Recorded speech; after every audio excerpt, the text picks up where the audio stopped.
Hello दोस्तों, मैं आज आप सभी को पढ़ाने जा रहा हूँ बायोलॉजी क्लास 12th का। देखिए हम लोग क्या पढ़ेंगे। आज पढ़ेंगे हम लोग principle of inheritance and variation chapter को पढ़ेंगे। देखिए इसमें हम लोग पहले जानेंगे इस चैप्टर के बारे में क्या क्या है, उसके बारे में अच्छे से पढ़ेंगे। देखिए पहले हम लोग क्या पढ़ेंगे, पहले हम लोग जानेंगे फादर ऑफ जेनेटिक्स किसको कहा जाता है। किसको कहा जाता है? ग्रेग जॉन मेंडल को कहा जाता है।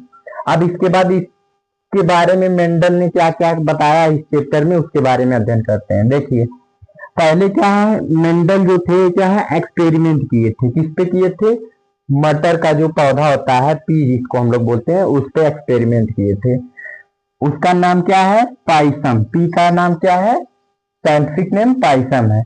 और इसको हम लोग किसके लिए यूज करते हैं? ही यूज थ्रू ब्रीडिंग और प्योर लाइन के लिए। और ये एक्सपेरिमेंट जो इनका मेंडल का चला था कितने ईयर्स तक? 7 ईयर्स तक चला था। 1856 से 1863 तक चला था। और ये वाई पी मतलब पी को क्यों क्यों उनको ही पता चला कि हम मटर को ही लेकर इसका एक्सपेरिमेंट कर सकते हैं, क्योंकि लार्ज सिंपल साइज, उसकी साइज क्या होती है, मतलब वो ज्यादा मात्रा में पाई जाती है। फिर उसके बाद सेल्फ पोलिनेटिंग, ये सेल्फ पोलिनेशन करती है। प्रेजेंस ऑफ कॉन्स्ट्रिक्टिंग थ्रेड्स इसके पास पाया जाता है। और क्या होता है? शॉर्ट लाइफ स्पैन, मतलब इसका क्या है, लाइफ स्पैन क्या होता है, बहुत ही कम होता है।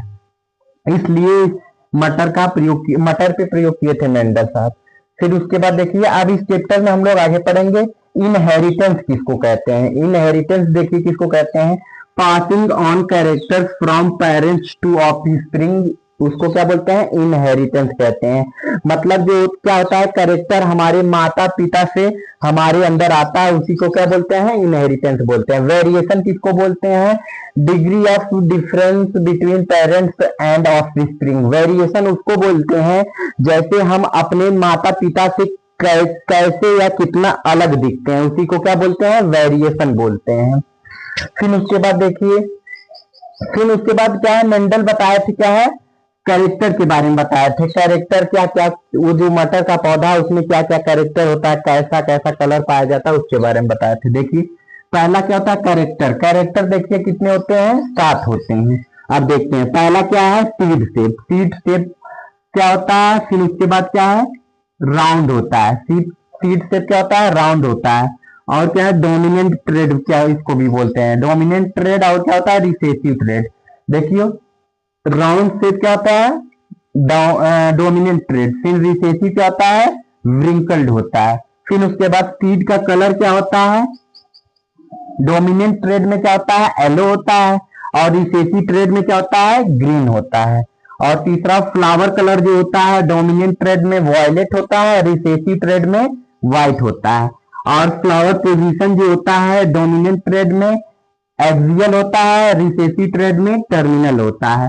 फिर पांचवा क्या है, पोड शेप। पोड शेप क्या होता है, इन्फेक्टेड होता है। और क्या होता है, फुल होता है। किसमें? डोमिनेंट ट्रेड में। और रिसेसिव ट्रेड में क्या होता है, कंस्ट्रिक्टेड होता है। फिर छठवां क्या हो गया, पोड कलर। पोड कलर क्या होता है, डोमिनेंट में ग्रीन होता है और रिसेसिव ट्रेड में येलो होता है। स्टोन हाइट क्या होता है, डोमिनेंट ट्रेड में टॉल होता है, रिसेसिव ट्रेड में क्या होता है, डॉर्फ होता है। इसके बारे में हम लोग देख लिए। अब देखिए क्या होता है, इसमें क्या होता है, कितने कैरेक्टर्स पाए जाते हैं? 14 कैरेक्टर्स पाए जाते हैं। और ट्रेड कितने पाए जाते हैं? 14 पाए जाते हैं। कैरेक्टर 7 पाए जाते हैं और ट्रेड कितने पाए जाते हैं? 14 पाए जाते हैं। देखिए 1 2 3 4 5 6 7 8 9 10 11 12 13 14 14 पाए जाते हैं। फिर उसके बाद देखिए, अब इसके बाद आगे हम लोग पढ़ेंगे क्या है, first law and law of dominance जिसको बोलते हैं, इसके बारे में हम लोग अब पढ़ते हैं। देखिए इसमें क्या है, characters are controlled by discrete unit called factors. क्या होता है, जो कैरेक्टर को कंट्रोल करता है उसको क्या बोलते हैं हम लोग? फैक्टर के नाम से जानते हैं। देखिए factor occur in pair and in heterozygous condition, one of them will dominant. Dominant मतलब ये हो गया, जैसे जो कैपिटल टी होता है वो किसको डोमिनेट करता है? स्मॉल टी को डोमिनेट करता है। और फर्स्ट लॉ ऑफ या लॉ ऑफ डोमिनेंस का एग्जांपल देखिए क्या हो गया, मोनोहाइब्रिड क्रॉस इसका एग्जांपल हो गया। जैसे देखिए यहाँ क्या हो गया, कैपिटल टी, यहाँ क्या हो गया, कैपिटल टी क्या हो गया, पेरेंट्स है, क्या है, पेरेंट्स है, मेल पेरेंट्स, और स्मॉल टी क्या है, फीमेल पेरेंट्स है। इसमें क्या होता है, इनका एक गैमेट ले लिया जाता है और इनका एक गैमेट ले लिया जाता है, इसको फ्यूजन कराया जाता है, फिर उसके बाद क्या बनता है, कैपिटल टी स्मॉल टी बनता है F1 स्टेज में। F2 स्टेज में क्या होता है, गैमेट होते हैं T, capital T small T, capital T small T. आप कैपिटल टी से कराया जाता है तो कैपिटल टी होता है, कैपिटल टी स्मॉल टी से कराया जाता है तो कैपिटल टी स्मॉल टी होता है। फिर उसके बाद स्मॉल टी और कैपिटल टी से कराया जाता है तो कैपिटल टी और स्मॉल टी होता है, फिर स्मॉल टी और स्मॉल टी से कराया जाता है तो स्मॉल टी होता है। क्या हो गया, मोनो हाइब्रिड क्रॉस हो गया। और ये जो पूरा स्क्वायर टाइप में दिख रहा है इसको हम लोग क्या बोलते हैं, पुन्नेट स्क्वायर के नाम से जाना जाता है। और जो होता है मोनो हाइब्रिड क्रॉस होता है, इसका रेशियो क्या होता है, फिनोटिपिक रेशियो क्या होता है, 3:1 होता है। क्या होता है, 3:1 होता है। फिनोटिपिक का मतलब हम लोग ये देखिए समझ सकते हैं इसमें, देखिए जिसमें क्या है, पहला क्या है, कैपिटल टी पाया जाता है। कैपिटल टी कितने, एक में पाया जाता है, 2 और 3 में। और क्या है, अब इसमें क्या है, देखिए स्मॉल टी किसमें पाया जाता है, ए, अकेला हो गया, ए हो गया। और उसके बाद जीनोटिपिक रेशियो में हम लोग क्या बता सकते हैं, देखिए पूरे में क्या है, कैपिटल टी एक में पाया जा रहा है। फिर उसके बाद देखिए कैपिटल टी स्मॉल टी क्या है, यहाँ 2 में पाया जाता है तो 2 हो गया। फिर उसके बाद स्मॉल टी यहाँ 1 पाया जा रहा है तो 1 हो गया। ये इसका जीनोटिपिक फिनोटिपिक रेशियो है। फिर उसके बाद देखिए अब हम लोग क्या है आगे देखते हैं। फिर अब लोग हम क्या है, ये जो first law and law of dominance है इसका क्या है, एक्सेप्शन कुछ है, अपवाद है। देखिए क्या है, पहला क्या है, इनकम्प्लीट डोमिनेंस है, इनकम्प्लीट डोमिनेंस पहला अपवाद है। दूसरा क्या है, कोडोमिनेंस। इनकम्प्लीट में देख लिए हम लोग देखते हैं इसको क्या, हम इसका एग्जांपल क्या है, स्नैपड्रैगन और एंटी राइनम मेजर्स इसका क्या है, एग्जांपल है इनकम्प्लीट डोमिनेंस का। क्या है, स्नैपड्रैगन एंटी राइनम मेजर्स इसका एग्जांपल है। देखिए इसमें क्या होता है, रेड, इसमें क्या होते हैं, रेड पेरेंट्स होते हैं और रेड और व्हाइट आपस में क्या होते हैं, फ्यूज करते हैं। फिर इसके बाद बनता है हमारा ये क्या है, पिंक कलर का बनता है। रेड व्हाइट आपस में कॉम्बिनेशन करते हैं तो क्या बनता है, पिंक बनता है।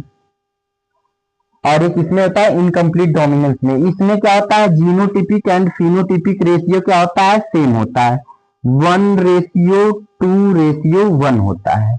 एक इसका हो गया इनकम्प्लीट डोमिनेंस का हो गया। फिर उसके बाद देखिए दूसरा क्या है, कोडोमिनेंस। कोडोमिनेंस में क्या है, कोडोमिनेंस का एग्जांपल क्या हो गया, AB blood group. AB blood group जो होता है क्या होता है, एबी ब्लड ग्रुप जो होता है क्या होता है, एक कोडोमिनेंस का एग्जांपल हो गया। फिर उसके बाद अब हम लोग अगला देखते हैं सेकंड लॉ। सेकंड लॉ को क्या हम लोग बोलते हैं, लॉ ऑफ सेग्रीगेशन।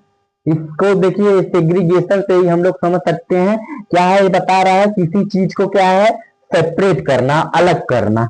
फिर देखिए इसका जैसे इसको हम लोग समझ सकते हैं, law of purity of gametes no blending. जब क्या होगा, कोई चीज क्या है, सेपरेट रहेगा, जब अलग अलग होगा तो क्या है, नो ब्लेंडिंग, मतलब आपस में मिक्स नहीं हो पाएगा तो इसमें क्या होता है, नो ब्लेंडिंग होता है। किसमें, लॉ ऑफ सेग्रीगेशन में। फिर अगली पॉइंट हम लोग देखते हैं, अगला क्या है, अगला हमारा क्या हो गया, law of independent assortment. Law of independent assortment, इसमें हम लोग देखेंगे अब क्या है, when two pair of traits are combined, a hybrid segregation of one pair of characters is independent to other pair of characters।